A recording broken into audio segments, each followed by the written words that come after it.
when you talk about those micro wins, a friend of mine, and he passed recently, Linda God, he always told me smell each rose on the way up, and like during your ascension, take a look around and understand, like, all right, this is nice up here. Like, you on another floor, you on a different.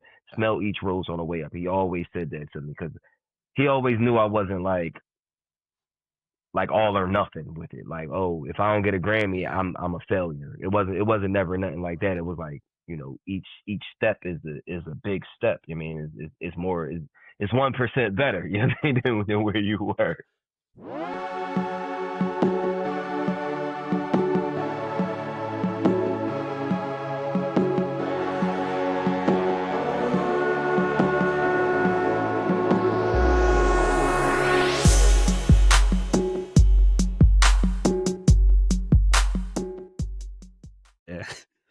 All right. Welcome back to the 1% Bttr Podcast. Today we have on someone who I've admired through the years a lot. Chill Moody. Welcome. What's up, Jet? With you, you're somebody that has embodied this show, which is all about growth, resilience, and making impact beyond just one lane. Mm-hmm. From originally from West Philadelphia to becoming a music ambassador for the city itself. You've also built a career that's much more than just music. It's a business and also mentorship, as it is just about the heart of music itself as well. And you're also, what I love, the mastermind behind Nice Things movement, turning just a simple phrase, which we kind of explained off air, something that I'm becoming accustomed to with 1% Bttr, into a full-fledged brand. Also want to highlight your collaboration with major brands like Heineken, the Sixers, festival stages that you've rocked. And on top of that, you're making golf cool for the next generation and making it welcoming too, which I admire, being such a huge golfer myself. Right. And how do you make the game more inclusive and accessible for these younger generations? So I just wanted to acknowledge you for all that before we kick it off. Appreciate it, man. Yeah. We also talked about it on air before. We've known each other for years, starting with music, as music does bring so many people together, just like sports, just like business, any type of hobbies or endeavors that you come across. These things bring people together, and to see it come full circle to where we're sitting on this call now and talking face to face, it is really cool moment, because we go back to the AIM. Yeah, we were talking about, like, how you have friends that you never met, but, those are your friends. Yes. Just because we come from the internet era, and, you build these relationships with people, through music or through whatever the interest is. And, right before we jumped on, just talked about the day, like, we actually met in person at the barcade down in Fishtown. And it's like equal, like an embrace right away. Like, this is my guy. Like, yeah, we've never immediately. But it's like, nah, once you say the name, I'm like, what? I still got beats from you in my email. What are you talking about? Like, this is my guy. And that was early. Like, I'm talking like we had a makeshift booth. I remember my man Rel had built a booth in his basement, or like his garage, I think it was. Like, I'm talking like plywood, like really like built a recording booth, and we're using like Cubase and Cool Edit and like all these older programs. Cubase. Cubase. Yeah. And throwback. Just trying to figure it out, but figuring it out together. Yeah, I mean, you, Jim Booney, like, guys just sending me beats.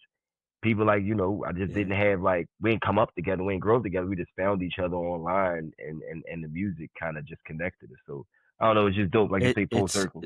Yeah, so beautiful to see all that come together, and where we're all at now at this point. I mean, the mindset really never changed, and I think that's such a it's part of where we are rooted in our area, where we have grown up, and what we embody pretty much. A lot of what the Philadelphia metropolitan area is really all about.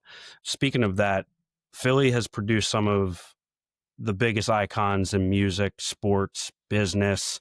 When people talk about the city's sound itself, they're usually mentioning yourself, The Roots, Jill Scott, Meek, Beanie. I mean, there's so many more. Like, the list really goes on, and people that we're not even acknowledging right now. But for every artist, they have their own first spark that basically is the moment they know that there is something special here. Mm-hmm. For you, was there a specific moment or a year where you were like, okay, this is real?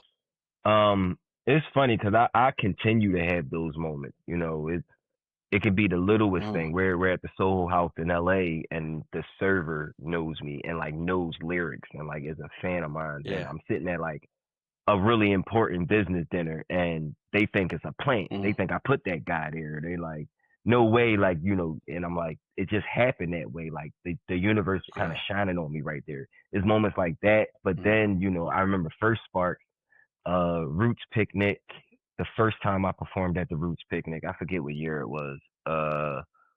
But it was a big rainstorm, like a hurricane damn near during the picnic. And I'm performing in what was a tent stage back then. And the tent stage, you know, was for like up and coming acts or like, it was like the B stage, if you will, because, you know, they ping pong stages. And I'm on that stage and I had a great time slot. It was the first day the Roots Picnic went 2 days. I had a great time slot. I'm going on right before like Rakim and right after Diplo or Major Lazer. Like I had a good slot. And rain just started going down. So everybody that was watching Major Lazer on the main stage, seeking refuge, run into the tent. So I was performing in front of, you know, maybe 1,000 people at that time. Once the rain started, it's like 5,000 people crushed into this tent. And I killed the set. I bodied this set. One of the best sets I've had to this day. Like it was a really, really good show. And like Billboard magazine's writing about me right after that and so many things. I didn't even have any music available like on streaming services at that point. Like I hadn't even released anything and they're writing about me in Billboard and I'm like, this is crazy. We might have something here. But it's a continuous thing. Like that happens weekly, daily, like, you know, and a lot of it is people just recognizing me or having a connection to me, having a story. It's like, yo, I don't know if you remember me, but we met when you opened up for such and such, or when you performed at this show. That, you know, I met my wife that night, or that was a great moment. Like it's turning points and touch points and reference points, should I say, that people have in their life that's directly connected to my music, and that shit never gets old. So like it's always a consistent spark. Like, yo, because sometimes you need that reassurance. Like, you know, you can have that spark to say, all right, we're doing it, but you need that reassurance to say, yo, we're still doing it. Like, keep going. Like, you know what I mean? So those things happen, like I say, almost daily. That's incredible. And for a number of reasons. The one with the show, for most part, because usually when a hurricane hits, your mind, or a crazy storm, your head automatically goes to all the negatives of what is going to happen with this. Where in a situation like that, there's so many positives that came from it, where everybody's packed in. You got a lift-off point, magazines and other people recognizing you for your talents. But then even the day-to-day process of hitting new levels and like, okay, it's becoming more real. It's becoming real. And I like that because it's almost like a micro wins type mindset. Yeah. And then meeting people too that come up and acknowledge you. I think that is such a commodity that isn't talked about enough. Like we talk about getting paid to do this or that. When you talk about those micro wins, a friend of mine, and he passed recently, Len the God, he always told me, smell each rose on the way up. And, you know, like during your ascension, take a look around and understand, like, all right, this is nice up here. Like you're on another floor, you're on a different, smell each rose on the way up. He always said that to me because he always knew I wasn't like all or nothing with it. Like, oh, if I don't get a Grammy, I'm a failure. It wasn't never nothing like that. It was like, you know, each step is a big step. I mean, it's 1% better, you know, than where you were. I mentioned it earlier. There's been this admiration of you because watching you through the years from the distance, it hasn't been that grand slam or nothing. It's been that constant growth, starting new endeavors, putting yourself in position for all these different opportunities. And I think that is the type of mindset that a lot of people need to look at as like, this is how it is. It's not just all or Mm-hmm. nothing. It's really the journey that people fall in love with, that That's quest. rough. And you've been around music long enough now to like know that you've seen artists blow up and fade just as Yep. fast, but you've built something with longevity, with music, with business, with mentorship. If we sat down and analyzed the Chill Moody blueprint for success, what's one non-negotiable principle that's really kept you moving forward? Um, Anything that I do, anything that I touch has to be authentic to myself. And that is Mm. never, that's a non-negotiable. It has to be authentic to me. So it may look like I'm doing a lot, rapping, we got beer, we got kombucha, I'm golfing, but this is just stuff I'm regularly doing and or like really Passionate just about. interested in. And yeah, some of it is Mm. passion as well. I try to make it a point not to uh add the capitalistic mind state to things I'm passionate Mm. about, so I can remain passionate about them and not be Totally. compromising creating the stuff. So I want to say like I'm passionate about living life and living my life out loud, and just Mm. moving through all of these things. But yeah, that's the non-negotiable. It has to be authentic to me.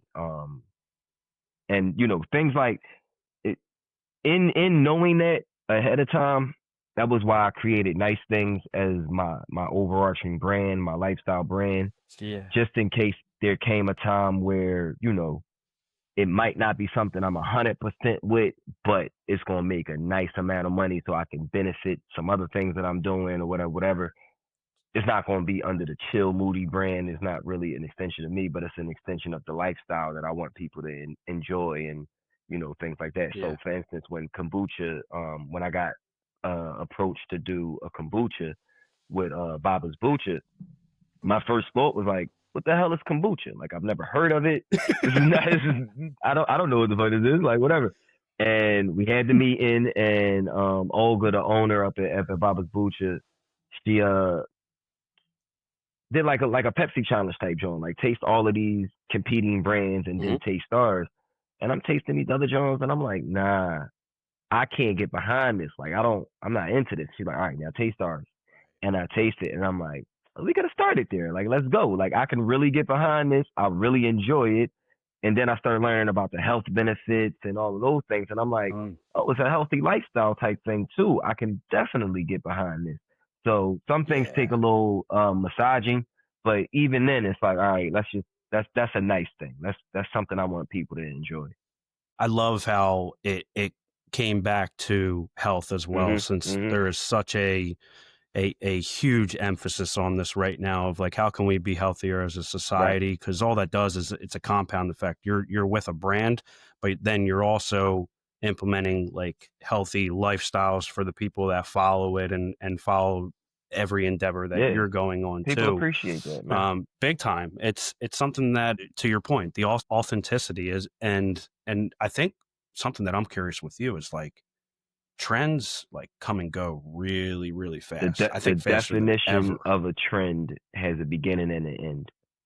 So I Mm. never created anything trendy, because that's Yeah. automatically jumping into something that has a shelf life. And it's like, nah, I want longevity. I want forever for the things that I'm doing. Mm. So I've never followed a trend. I've never done anything to be trendy.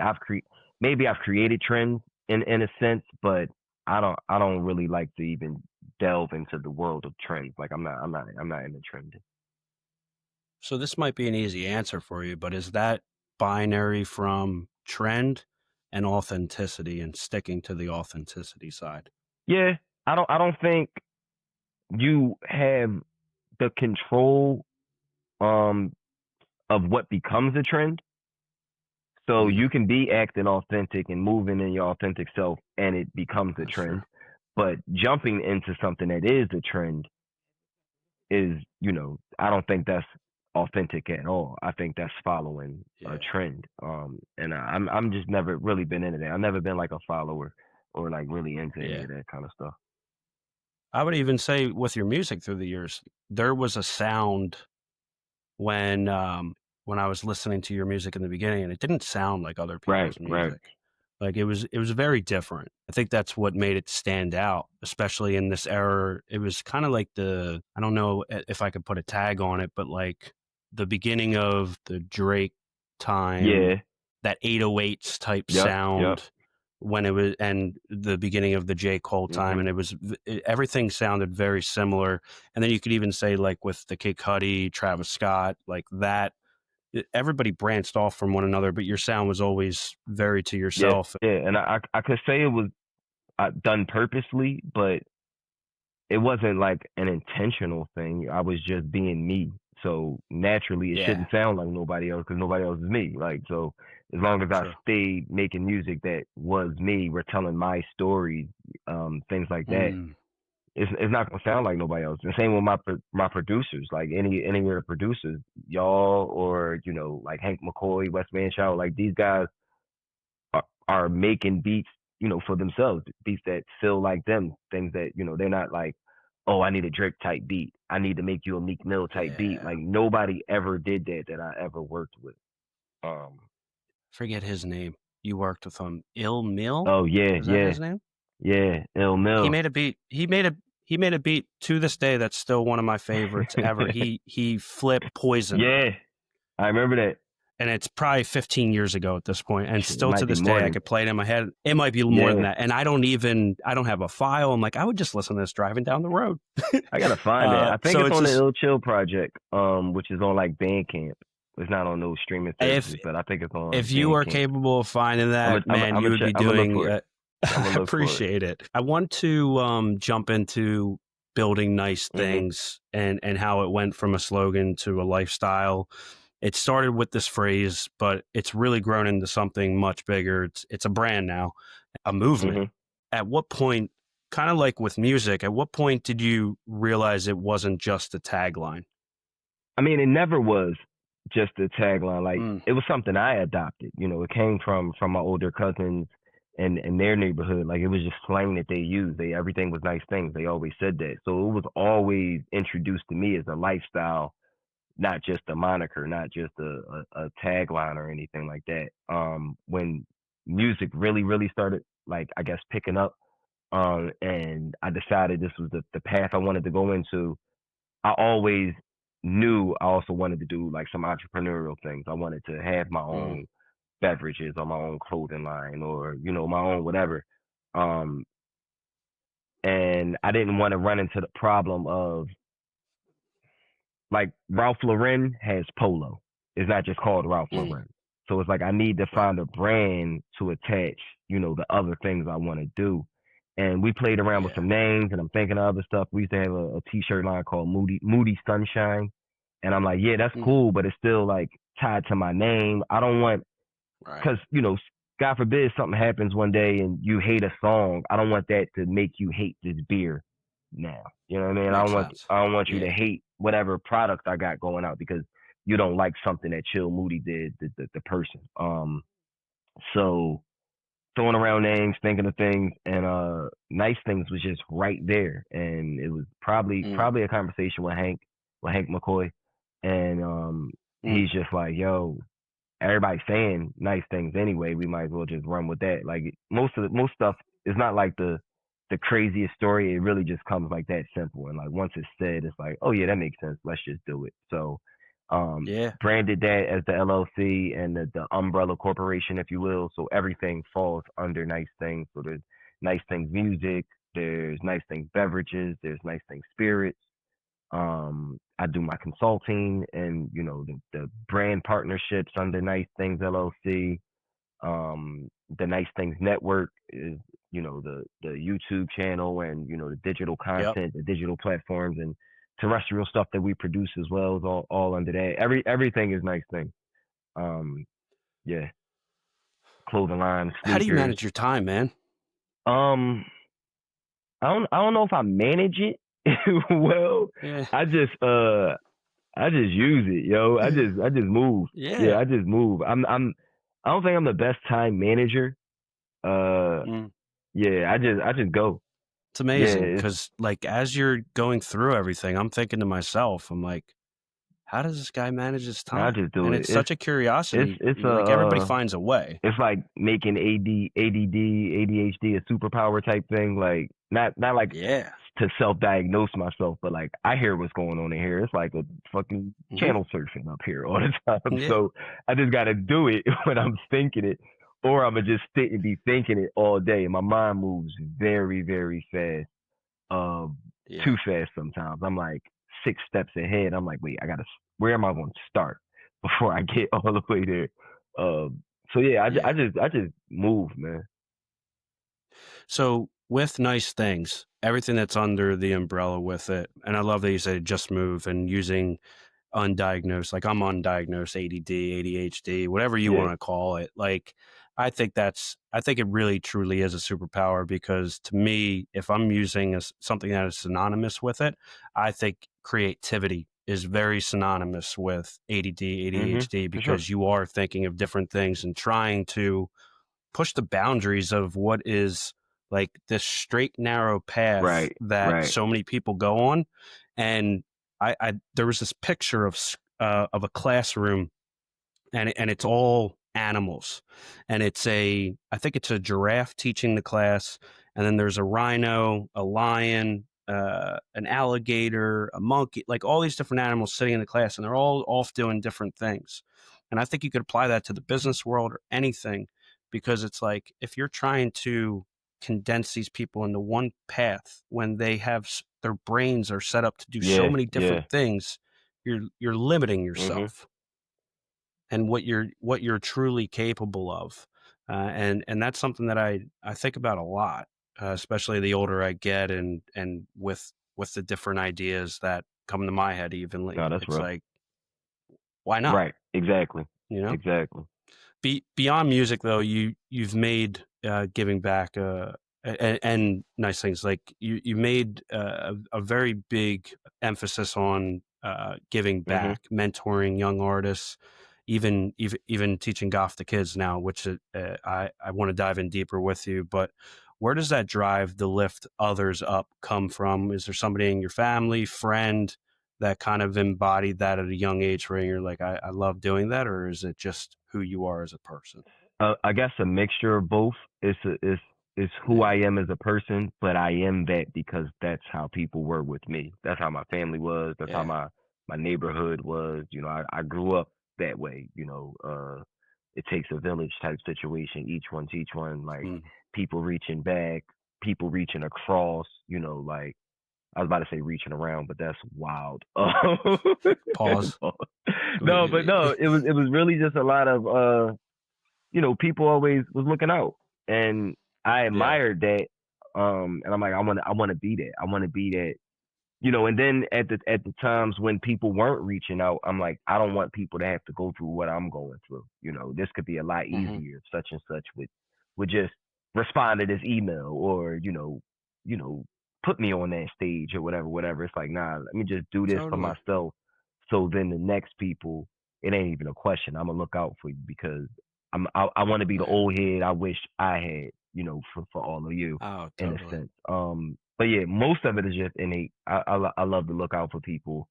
Um, I love to connect people with things. Mm. I thrive on a cosign. I love to put you on to something.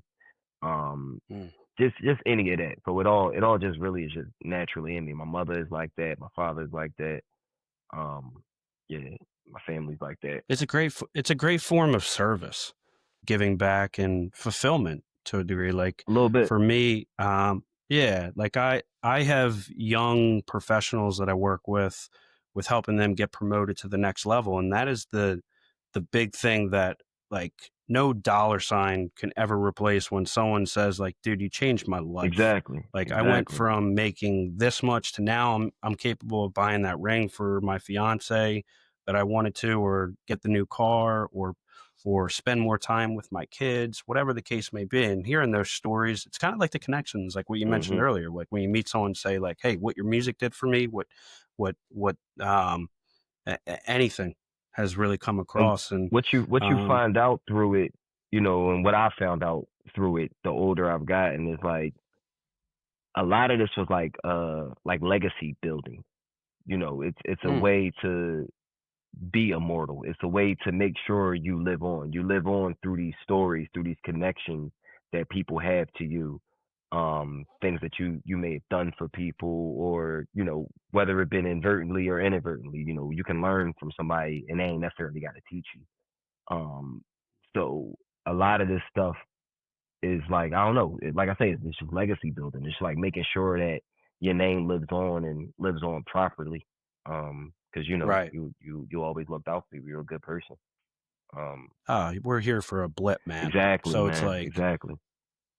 make your impact as much as you Mhm. possibly can, and because the monetary side of things, like dollars and stuff like that, that comes and Mhm. goes as the sun rises and sets. So Facts. it's like, how is a name, and how can you impact the people around you as much as you possibly can? And two things that, speaking of impact for you, golf and hip hop uh aren't two things most people put together. Right. Actually, you know what, I'd lie, because I have some fire playlists that I put on the golf course that I play every single time. Right. But outside of that, Traditionally, it's not you've made it right. Yeah. traditionally, yes. Now we're getting into the new wave, and you've made it a part of your mission. What's really the story behind the connection to golf? When did it start, and why are you now introducing it to the next I generation? mean, I grew up watching golf. I grew up in the Tiger Woods era, so there's no reason for me not to watch golf. That guy's amazing. You want to see every Yep. time he's doing something. Um, Always was into it. Never really had the resources to play. I didn't Hmm. grow up in a community where you just go out and play golf and stuff like that. Like it wasn't Right. really a thing.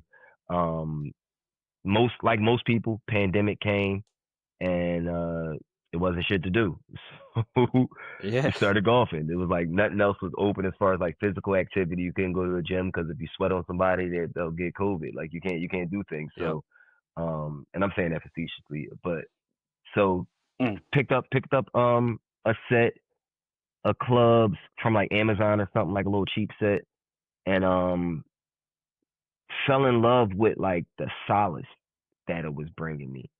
Mm. Um, I'm spending 4 hours. Well, at that time it was probably like 5 hours because I wasn't really good. You're never good, but I was even worse than that.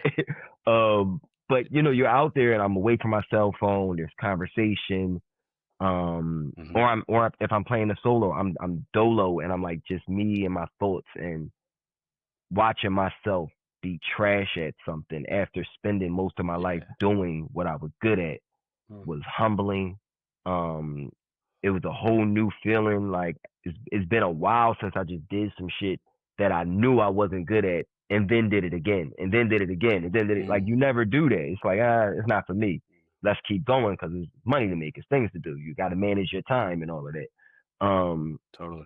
So there was all of that, and in feeling that peace and everything, that like the solace that it brought me, I'm like, I want to share this experience with people. How do I share this with more people? How do I make sure that more of my friends feel this way? We go through our ups and downs, the ebbs and flows of, just your emotional well being, your mental health, all of those things.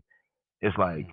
this is helping me right now, and I think it can help others. So let me introduce this Yeah. to the squad and see how they're feeling. We do that. We build a community. I then build the Nice Things Invitational, which is my golf tournament. Is this summer, August 10th. If you're around, would love to have you out. I will Yeah, be. yeah. Would Get love you to. get you a foursome out there. It's gonna be great. So we built the Nice Things Invitational, and just because of everything that I had done in the past with brand marketing or brand partnerships and the music and all of that, my name had a little bit of cachet to it, so I can reach out to Mm. like a Cadillac, for instance. The Cadillac sponsored the first tournament. Put an Escalade on a Nice. on a 10th hole. You hit a hole in one. You win the Escalade. Like we was able to do all of that from the first time out because of what I had already built. So I'm like, all right, now there's going to be a bunch of resources coming in. How do I divvy out these resources? Let's get it to the youth. Let's get the next generation Right. involved. So I started We Golf Now, which is my nonprofit. Uh, focus on getting more black and brown youth into the sport and the business of golf, understanding that you Hmm. don't have to necessarily pick up a golf club to be involved in what is now a booming industry. There's a reboom, if you will, in golf right now with the shit that's going on with TGL and The split that they had with Live Golf and PGA and YouTube golfers and all of this, the content creators. It's a whole bigger space. Like golf is big business right now. And we're in Philly. You see Tiger's building a course here, Tiger and Mike Trout building another course not too far away. There's so many things going on. It's like I've watched my culture get left behind every time one of these booms happen, and then left to either fight over the crumbs or figure some shit out to find a way in, do something that might be compromising or whatever to get involved. It's like, all right, let's find a way to get involved from as close to the ground floor as we can. Build some foundation, give people the understanding of how to move in this budding industry. So we started We Golf Now as kind of like a two-pronged call to action. Like, I walk on the golf course, guys might look at me a little weird, like, what you doing here? And I'm like, nah, we golf now. Like, there's that bravado behind it. But then it's also a call to action back to the culture. Like, yo, we golf now. Like, it's money over here. It's opportunity over here. Like, let's get involved. So we hold quarterly session. We're actually finishing up our winter session on March 30th at 5 Iron Golf. I'll shoot you the joint if you want to pull up. It's an open house. Yeah, would love to. All the kids from the program will be there, but it's an open house as well for like people to get informed about what We Golf Now is doing. And then just going into like the business side of it, we created a beverage to live in the golf space. So you golf, you know, a transfusion. Right? So we did a tequila transfusion. We took the vodka out, we added tequila, and then also added bergamot, blackcurrant, a couple other flavors that, like, you know, I just know about these flavors and I know what they do. Their mouthfeel and like feel flavor, like that umami, more than they're like, oh, this is sweet or this is tangy or whatever. You're just gonna feel that something different is happening when you're drinking this. So added those flavors to it, put in a can, ready to drink cocktail, 12-ounce joint. So we'll have those there available as well for like a tasting. And just, you know, in announcing the Nice Things Invitational, you'll get a chance to, you know, win entry into it from some closest to the pin competitions and long drive competitions and all of that. But yeah, that's really like how I got involved in it, and then how I found a way to give back. Because last thing I wanted to do was be on Instagram every day posting golf stuff and people like, yeah, I mean, feeling any kind of way about it. Like, I'm not out here for anything other than my mental health and really just trying to push myself to be 1% better. I keep saying it, but really trying to get better at something all the time. But some people may look at it like, oh, showboating or, you know, flaunting, because, you know, there's a barrier that was created to get into golf, get into golf. So we're breaking down that barrier and starting things like We Golf Now and trying to show people, nah, I ain't just out here showboating. I'm trying to show y'all another lifestyle that we could all, I mean, incorporate ourselves into. There's so much that comes with golf, and I love that you've found solace in it too. Like, you learn a lot about people through it, their sense of character, who they are, like their temperament, how they go about things. I almost got hit in the face with a golf club. I'm like, yo, bro, like you dusted, but come on, it's a par 5. We gonna get there. Right. And that's the one of my favorite lines is about golf is there's no pictures on scorecards. Fact. So you can have a good hole and hit terrible shots and things still work out in your favor. You can have a good hole, like with good shots, but you end up having a double or a triple or whatever the case may be. When I say never kept my emotions hidden, I said watching birdie from the rough, the whole culture shifted. We both get into the green. My approach just different. Like, it don't matter where you coming from. You don't know. It's no pictures on a scorecard. We getting there. We both get into the green.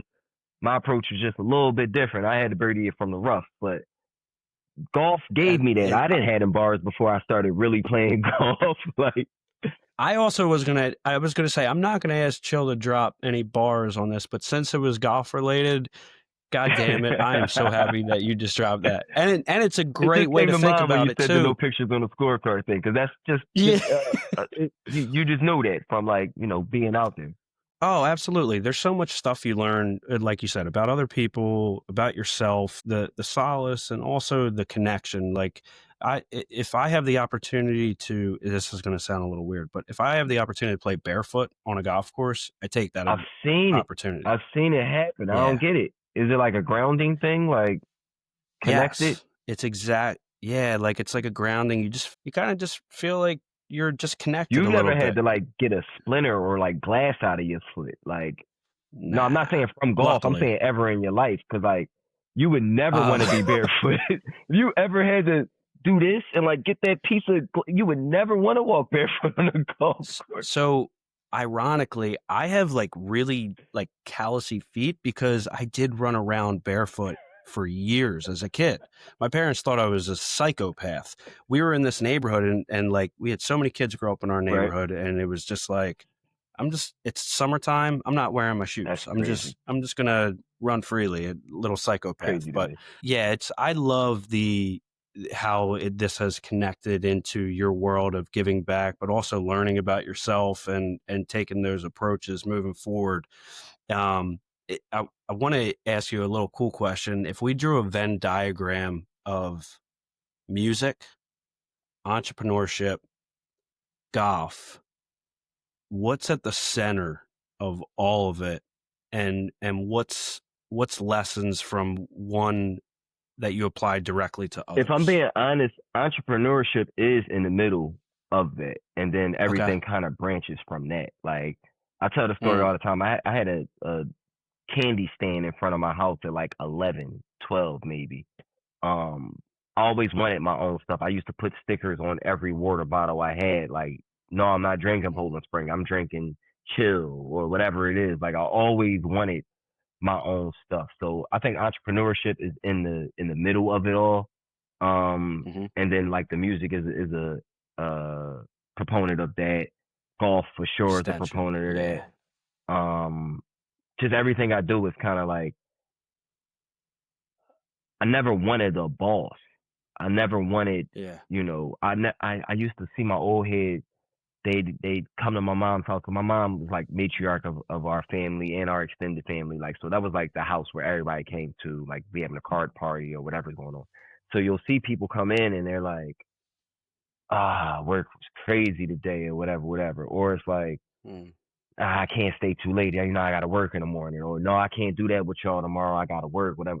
And it's like, I don't want to ever feel that way. Like, even if I really do have responsibilities, I got to do something, I want to enjoy it. I don't want to loathe, you know, work. Work was synonymous with like it just felt that way. So I'm like, whatever I'm going to do, I don't want to do it the way that any of them are doing it. And so I knew early, like, you know, I said, always saw myself never saw myself with a boss, always wanted to be one or something like that. I said in the song before, but that's just how it always was. So entrepreneurship is in the middle of that, John, for sure.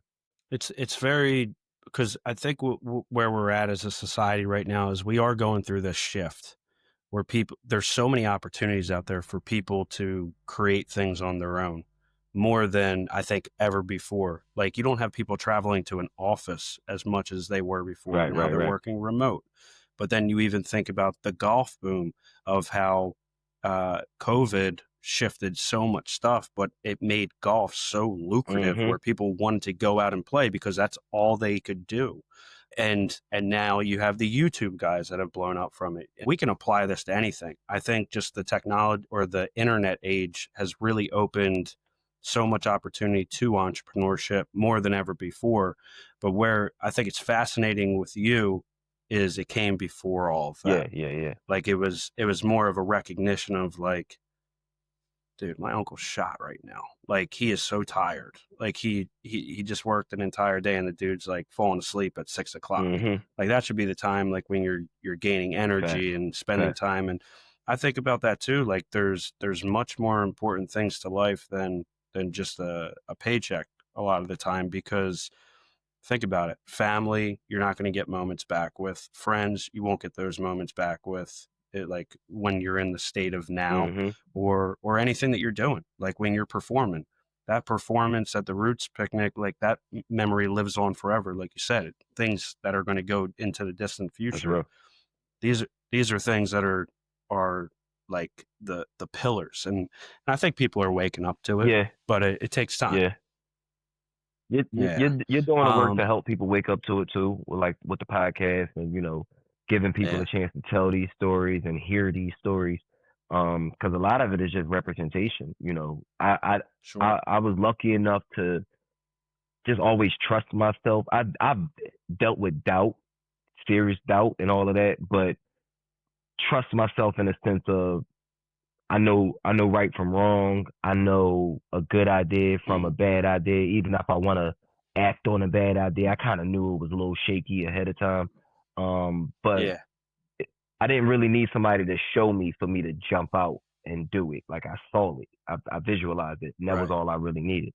So I was blessed in that in my regard in my mind, but I also understand representation. Like if you see it, you believe it for some people. So it's like, all right, Mm. let me make sure I show these people, this is possible.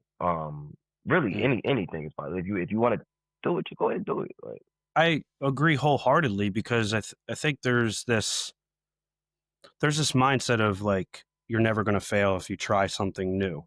I think mm, it's what is your, what's the right word for it? What is your risk tolerance, for yeah, one? yeah. That's a big thing. And then I also think there is how you define failure, You define because success. t- took the words right out of Hmm. my mouth. You're exactly right. Like, everybody fears failure, but I think people fear success just as much, Hank but they don't always talk about says it. you scared of success. Like that's his thing. Like you scared of success, and Mm. we know what it means, but he just says it at like some of the most like inopportune times. It's like, come on, bro. It's like, nah, you scared Yeah. of success. Go ahead, go talk to her. You scared of success. Like it'd be something like that. He's just edging you on Yeah, a little yeah, bit exactly, exactly. to get, he's the Draymond Green to the Steph Curry. I want to also talk about just the discipline behind everything that you do. Like, we talked about time management a little bit, but really discipline to do all this stuff. You have to stay Facts, disciplined facts. and focus your energy on a sustained journey that you're going on. So with you constantly juggling all these different things, music business, philanthropy, how do you manage your energy so that it's not just staying busy, but actually leveling up through all the things that you're accomplishing? Probably marijuana. No, I'm playing. Probably make sure I'm high all the time. No, honestly, I think I've created a lifestyle and like a means of living, and I'm Hmm. comfortable within the means that I've created. It's like, all right, Mm. you'll never catch me tricked out in Louis Vuitton. You'll never catch me, Yeah. you know what I mean, doing some extra shit for like attention and things like that. Um, I feel like a lot of that brings unwarranted attention sometimes, Mm. and that leads to stress because then you got to deal with said unwarranted attention. So try to create Yeah. uh as stress free of a life that I can. So when those inevitable stressors do present themselves, I'm more equipped to deal with them because I'm not Yeah. burdened by a bunch of other stuff. I'm not carrying a bunch of other baggage into, you know, this mishap that just so happened to happen. It's going to be ups and downs. It's going to be pitfalls. How you deal with them is the true testament. It shows how long those you'll sit in that rut or how long this pitfall will be a pitfall is you Mm. know dependent upon how well you deal with it, and all of that's dependent upon how equipped you are leading into it because it's inevitable. It's gonna happen. Bad shit's going to Always.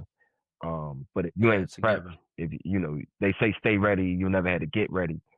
I apply that to Mm. like stress. If I stay Yeah. stress free, when these stressors do come, they're not gonna stress me as much. I'm real level headed, a little too practical sometimes. I um always say, like they say Pisces are, emotionally intelligent and in tune and empathetic and all of that stuff. Some of my Hmm. emotional intelligence, I think, lives in the space of me being able to like just turn emotions off and look at things in a Mm. practical, logical sense. that ain't good. Very Yeah, important. it's important for like business. Yeah. It's not good for like Yes. relationships. It's probably bad not to Yeah. have emotions attached Yeah. to things in those stuff. They want to see a little more Yeah, be a EQ little, sometimes. but Yeah. I mean that's what it is. So to stay stress free, you got to kind of know how to take emotions out of shit sometimes and really just Sure. look at things practical. Perspective that helps you look at perspective and understand where another person's coming from. That's that empathy thing again. So that's really how I manage and move through all of this. I try to stay as, I hate to say this, as chill as possible. But I really just try to stay like right here the whole time. I'm excited for once this episode drops and people that I work with are able to see this, what you just did, because I said, you're going to have highs, you're going to have lows. It's inevitable. Mm-hmm. Stay right here. Stay there. Stay right here. Trust your process. No pun intended with our Sixers, but process is over. Trust your process. Yeah, that's it. That's done with. We need to bury the process term. But no, you're right. I think there is a level of, like you said, being pragmatic, but also being optimistic of what you're looking at. There's a fine balance of it all, but also something that I came to my head in the beginning of you talking about that is also your expectations. You don't have exterior expectations on what people are expecting out of Chill. You have your expectations of what you expect out of yourself. Right. And that also really does help manage stress and manage just your accountability, because it's not somebody else holding you to that. It's like, this is what I expect. This is what I'm going to do with it. And it's way easier not to be let down when you set your own expectations. You know, you can let yourself down. I ain't saying it's impossible, but it's very easy for people to be like, oh, I thought you were going to do it this way, or oh, I thought you was going to hit that mark, and for that to weigh on you, weigh on your heart a little different. So I don't let people set expectations for me. They can have them, but I'd rather them not share them with me. Yeah, man. I heard Aaron Rodgers say this line that I really liked. I think he was 38 at the time. And he said, never ask for an opinion of somebody that you would never ask for it in the first place. From that, or if you want to take it from them. Right. And I thought that was so interesting. It's just like, you're going to get opinions. People are going to say, do this, do that. But it's like, okay, I could take it, but it's almost like a filter that you have to have with your mind and how you go about it. And this is actually something that I off the cuff that I wanted to ask you. You just had a monumental birthday come by.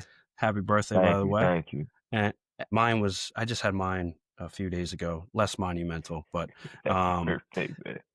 Yeah. you have these different chapters of your life now at this point. What does Chill from first 20 years say to the Chill from the next 20 years? And then if we have to take another chapter of the 20-year mark of like 20 years from now, when people talk about you, what do you hope they say? Not, and I don't want to say, I don't want to discredit you by any means, but not just music, but more about your impact. Oh no, that's a tough question. It's going to sound a little morbid, but I promise I'm getting somewhere. But when I was, it might have been like 8th grade, maybe 6th grade. My mom made these. She wanted to do a time capsule.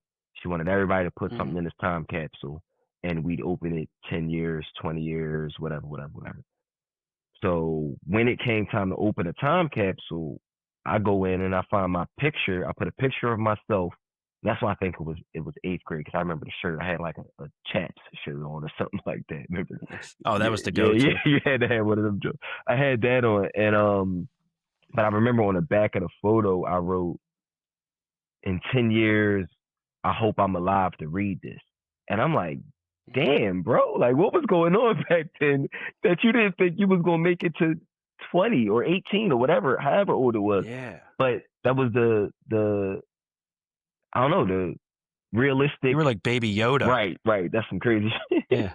But that's realistically how it was growing up where I'm from. It's like, that shit not promised. Like, you know, we here for a blip, like you say. So like, I was in that bag. So I don't necessarily know what me 20 years ago would say to me now, because me 20 years ago didn't think I would be here in a sense. Now, breaking out of that, me 20 years from now, from here, I think I got a clear path set. I think, you know, I'm in my perfect cell stage. Like I got everything here that I know. Like I got a path. I got a way to go, and I understand it's all about just following through. Gotta continue to follow through. So 20 years from now, I'm gonna look back and be like, all right, it's gonna be one or two things. It happened because I followed through, or it didn't happen because I didn't follow through. But whatever it is, it's gonna be that. But I don't know what it particularly it looks like or anything, but it's gonna look like whatever whatever the amalgam of me actually following through with everything I said I was going to do looks like. And if I continue on a path, it should look nice. It's also looking at it too, like anything that you follow through with, you did it because you wanted to. And I also think if you don't follow through with something, it's a lesson for what you do want. Like we all do these things and try things to figure out who we are. We've mentioned a couple times on this podcast, you get one shot at this, do what you want to do. But it's also, if you do something and it doesn't have that end goal that you originally had in your head, you at least went on a journey with something and figured something new about yourself. And this is Yoda Chuck in his mid-30s talking about this, or back into the 30s now talking about it. I want to ask you one more question before I let you go here. A little bit about golf, a little bit about just anybody in your life. I could say this, but if you had to build your dream foursome for a golf round, anyone, dead or alive, who's in your group? And I'll give you one caveat or one add-on. Okay. There's 4 players. You got 4 caddy, just as the honorary mention that can be like your guy's caddy for the group. Okay.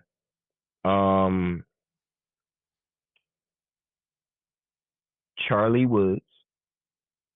Ooh. I want to play. I want to play in a foursome with him. That swing and that pull back that he does, like I got to see that in person. That snap back, it's crazy. It's ridiculous. So I'm gonna say Charlie. We're gonna make Tiger the honorary caddy. I like that. Just to have him there, get some guidance. You know what I mean? I've seen him play in person. Playing with him is dope, but I want to rock with Charlie. Like so we'll do that. John Daly, cause let's turn up. Why not? We gotta turn up. Yeah. And who else would I round that foursome out with? He's a big barefoot golfer. I've seen it. His son's a real good golfer too. He don't turn up like his dad do, but his son's a really good golfer. And honestly, and this may change, but right now, I would say Fat Perez. I watch. It's hard to mess with him. Yeah, FP is the best. I think I've seen every episode of Bob Does Sport. We gotta, get a little Euro step in. I would say Fat Perez to round out that foursome. I love we'd be hammered by the end of it. Yeah.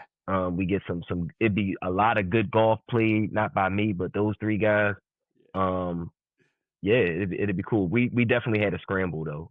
Like I'm not looking bad and having them wait for me the whole day. We're going to scramble. Nah. You do scramble. You got Tiger giving tips. Right. You got Charlie just showing you how strong the youth is of golf. Right. You got JD barefoot and probably ripping down at least 2 packs he's pulling Newports. He's pulling up once the tee time starts. 6 in already. Music blaring. He's probably with Fat Perez too from the night before. That'd be crazy. So that's a great foursome. Yeah. You know what? I did not. I'll tell you right now. I did not expect 3/4 of that group. Like Tiger's a good one. So that's why I was like, Tiger's got to be there. I think with anybody, I'm going Tiger. So I like. I'm also a big Bob Does Sports guy. They're so authentic. Yeah. Going back to that, like. And I think there's a lot of YouTube golfers out there right now that don't have that authenticity. They kind of have a little bit of show to them. Those guys are just so themselves, and to your point too, I've watched countless episodes. I've seen the hole-in-ones and just the reactions of just them being with their boys, celebrating those moments. I think anybody as a viewer, you want those moments with you and your friends just as much. Exactly. It made me want to, or made us, my whole squad, really just want to go harder with the YouTube content and with the golf content, watching those guys and just the I don't know, the story of it all, like seeing them figure it out in real time and just get better, and then the sponsors come in, but you see that the product doesn't really change. We just do a couple, you know, a couple logos on here, but it's still the same Bob Does Sports. You know, even when they bring in like the pro golfers or the other athletes or any of the guests, I'm like, crossover content, whatever it is, it still is authentic to their channel. So yeah, I would definitely have to get one of those guys out there. It could have been Robbie Berger, just as easy. But you figure Fat Perez is going to be there, Bob's going to be there. So we're good. Yeah, totally. He's the honorary caddy for FP. Right, exactly. We'll go with that. Last question. One, I've loved this conversation. I really appreciate it, man. I've really enjoyed speaking with you. I could talk to you for hours. I can't wait to watch we the will show when again. we link up. It's going to be a treat for all our viewers with following Chill and everything that you're doing right now. Where can people really follow your journey and be up to date on everything that you're doing? I'm probably most active on Instagram. So my Instagram is at Chill Moody. You can find everything there. Nicethingsbeverages.com if you want to get some Nice Things Tequila Transfusion. If you're in the area, we do delivery and you can do pickups. So nicethingsbeverages.com, and then YouTube / at the Nice Things Network, and that's where you can find, you know, I shot a TV show called Moody's Clubhouse, which is, I've always defined it as like NPR Tiny Desk but louder, and Drink Champs but a little quieter. So artists, they perform 3 songs with our house band, and then they sit with me at the bar and converse about the music over, you know, any of the Nice Things beverages. We drinking a beer, we drinking a wine, we drinking a kombucha. We shot it a while ago, so the transfusion wasn't out yet. But Nice Things Network, we got a lot more content coming there. We golf now. The Nice Things Invitational is coming up August 10th. Like I said, got to definitely get you out there. I said Letter Rock in Harleysville. Oh, yeah, right down the road from me. I live probably 15 minutes. Oh yeah, from Letter Rock is dope. Sue and Dan and all of them, they you know, welcomed us with open arms last year. I'll tell you this, something to look forward to this year at the Nice Things Invitational. We're gonna do a playoff for the top 2 teams that come in, send them back out, 18th hole. Everybody's watching, alternate shot. You gotta send in your you know, pre-pick your order, and we'll do alternate shot, winner take all, to finish off the scramble. So just, you know, you get them guys that come in 16 under. It's like, all right, now show me y'all did 16 under. You have no idea how much I love that you are doing that, because I'm in a number of scrambles through the years, and I've had people play so good, and then you get into the clubhouse and they're like, oh yeah, we had 18 unders, 3 eagles out there. I don't know what the hell happened. They're like, come on, man. And you can hear everybody like, oh goddamn, this motherfucker cheating. Like, and as you're going up there, accept your award, it's just like everybody's just throwing stones at you. Like, the guys win, but they bought 30 mulligans. Like, we don't sell mulligans at the Nice Things Invitational. You know, even though they would benefit We Golf now, we can make some money off it. We still got to keep some type of just credibility to this game. Totally. So there's no mulligans available for purchase. But yeah, we're gonna go back out, send them out, film the whole thing, make it like a, you know, a showdown type thing. Mic everybody up. We're gonna go all the way out with it. So my God, I'm very excited for that this year. Yeah, amongst other things. Like it's a party out there. You know, the first year I might have had like 9 golf carts just following me, like people that just, because we do general admission too, so people just come out to, you know, vibe out, support. Some of my aunts, my cousins. I got a homie that, you know, pulls up in his golf cart and he's got every Nice Things beverage. He's playing all the music. He's got anything you might want on a golf course. I ain't gonna incriminate nobody, Sure. but whatever you may be into, let's call it the Vice Mobile. He's got whatever your vice is. Rashad's got that on. He sounds like he's my type of guy. Yeah. You want him for the golf course. Yeah. But any of that, but everything at Chill Moody. Just check it out. Amazing, man. Word. Chill. Can't thank you enough, brother. This has been an absolute pleasure. Got to have you on in the future again. We'll get some more updates. We'll talk more. I think we just scratched the surface with great conversations, and definitely looking forward to teeing it up with you over the summer. We'll get out on the course sometime soon. Awesome. Word. Well, for our listeners, everybody, thank you for tuning in to another episode of the 1% Bttr Podcast, and we'll catch you on the next one. Take care.